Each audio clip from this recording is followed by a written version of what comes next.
एक बार की बात है, अफ्रीका के एक छोटे से गांव में कोफी नाम का एक लड़का रहता था जिसे ड्रम बजाना बहुत पसंद था। उन्हें ढोल अपने दादा से विरासत में मिला था, जो गांव के प्रसिद्ध ढोल वादक थे। कोफी का ड्रम बहुत खास था क्योंकि उसमें जादुई शक्तियां थीं। जब भी कोफी अपना ड्रम बजाता था, वो लोगों को खुश, दुखी, क्रोधित या शांत कर सकता था। वो जानवरों को नचा भी सकता था और पौधे भी उगा सकता था। कोफी को अपने ड्रम पर बहुत गर्व था और वह इसे हर दिन बजाता था। उन्हें अपने दोस्तों और परिवार को अपने संगीत से खुश करना पसंद था।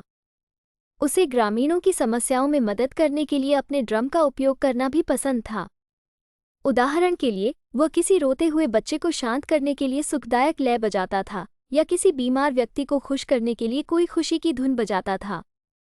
एक दिन एक यात्री गांव में आया। उसने कोफी को ड्रम बजाते देखा और उसके जादू से आश्चर्यचकित रह गए। उसने फैसला किया कि वह अपने लिए ड्रम रखना चाहता है। उसने मित्र होने का नाटक किया और कोफी से पूछा कि क्या वह कुछ समय के लिए अपना ड्रम उधार ले सकता है। कोफी बहुत उदार था और उसे अपना ड्रम उधार देने को तैयार हो गया।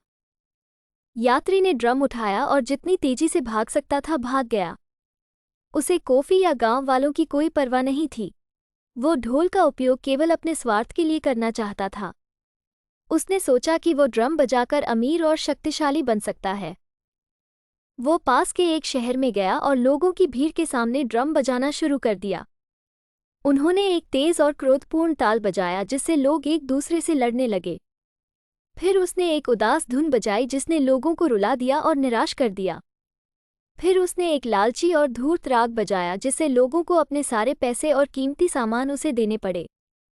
यात्री अपनी लूट से बहुत खुश हुआ, लेकिन वो संतुष्ट नहीं था। वो और अधिक चाहता था। उसने राजा के महल में जाकर वहां अपना ढोल बजाने का निश्चय किया। उसने सोचा कि वो राजा अपना सिंहासन और अपना मुकुट दे सकता है। वो चुपके से महल में घुस गया और राजा को उसके सिंहासन कक्ष में पाया। वो राजा के सामने अपना ढोल बजाने लगा। उसने एक चापलूसी और प्रेरक लय बजाई जिससे राजा उसकी प्रशंसा करने लगा। फिर उसने एक अभिमानी धुन बजाई जिससे राजा को हीन महसूस हुआ। फिर उसने एक महत्वाकांक्षी और विद्रोही राग बजाया जिसने राजा को अपना सिंहासन और अपना मुकुट सौंपने पर मजबूर कर दिया। यात्री अपनी सफलता से बहुत खुश था, लेकिन वो संतुष्ट नहीं था। वो और अधिक चाहता था। उसने आकाश में जाकर वहां अपना ढोल बजाने का निश्चय किया।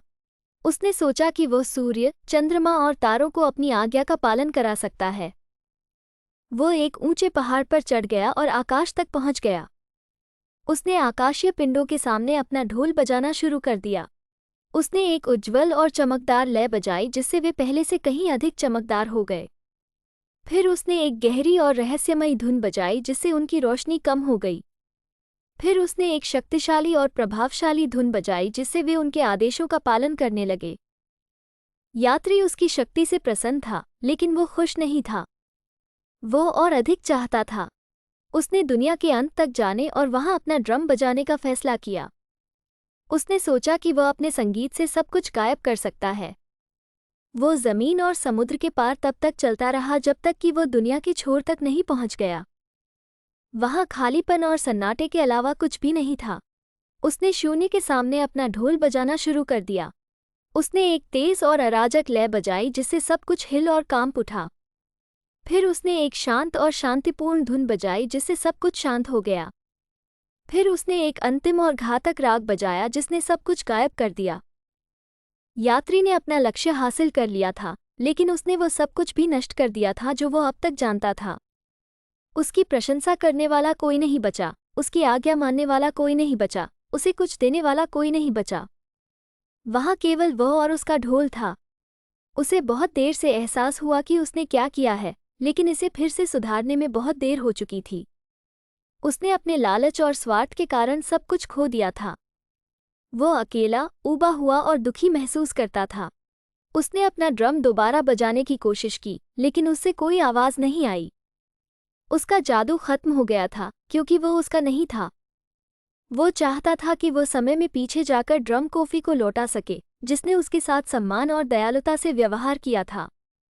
लेकिन वापस जाना संभव नहीं था।